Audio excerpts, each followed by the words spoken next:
പോകുന്ന ഫലാഫലാണ്. നമ്മൾ എങ്ങനെ ഉണ്ടാക്കാൻ നോക്കാം.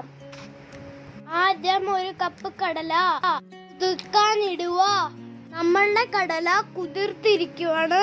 ഇനി ഇതിലേക്ക് വേണ്ട സാധനങ്ങൾ: ഒരു സബോള ചെറുതായിട്ട് അരിഞ്ഞത്, 2 വെളുത്തുള്ളി ചെറുതായിട്ട് അരിഞ്ഞത്, 2 പച്ചമുളക് ചെറുതായിട്ട് അരിഞ്ഞത്, 1 ടേബിൾ സ്പൂൺ അരിപ്പൊടി, 1 ടീസ്പൂൺ കുരുമുളക് പൊടി, 1 ടീസ്പൂൺ മല്ലിപ്പൊടി, 1/4 ടീസ്പൂൺ ജീരകം.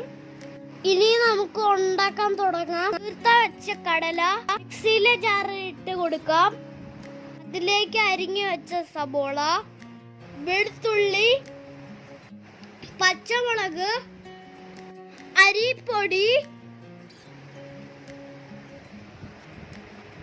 മല്ലിപ്പൊടി, കുരുമുളക് പൊടി, ജീരകം, ആവശ്യത്തിന് ഉപ്പ് ഇവ ചേർത്ത് അരച്ചെടുക്കുക. ഇപ്പം നമ്മൾ അരച്ചെടുത്തിരിക്കുവാണ്. 1 ടേബിൾ സ്പൂൺ മെഷർമെന്റ് കൊണ്ട് ചെറിയ ബോളുകളായിട്ട് ഉരുട്ടിയെടുക്കാം. ഇതെല്ലാം നമുക്ക് ചെറിയ ബോളായിട്ട് എടുക്കാം. ബോളുകൾ തയ്യാറായിരിക്കുവാണ്.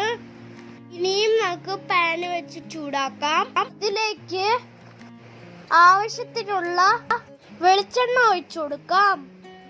അത് ചൂടായ ശേഷം അതിലേക്ക് നമ്മൾ ഉരുട്ടി വെച്ച ബോളുകൾ ഇട്ട് കൊടുക്കാം.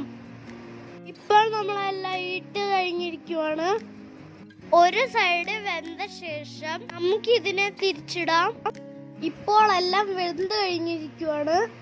ഇത് നമുക്ക് മറ്റൊരു പാത്രത്തേക്ക് മാറ്റാം. ഇനി ഇതിനു വേണ്ടി ചട്നി തയ്യാറാക്കാം. ഒരു കുക്കുംബർ നല്ലപോലെ സ്ക്രാച്ച് ചെയ്തെടുക്കാം. അതിലേക്ക് നമുക്ക് 1/2 കപ്പ് തൈര് ആഡ് ചെയ്യാം.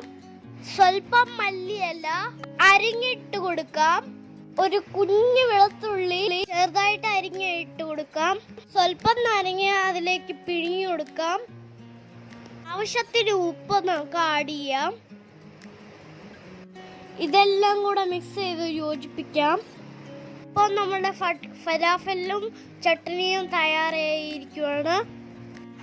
നിങ്ങൾക്ക് ഇനി ഇഷ്ടപ്പെട്ടെങ്കിൽ ലൈക്ക് ചെയ്യുക, ഷെയർ ചെയ്യുക, കമന്റ് ചെയ്യുക, ബെൽ ഐക്കോണിൽ ക്ലിക്ക് ചെയ്യുക.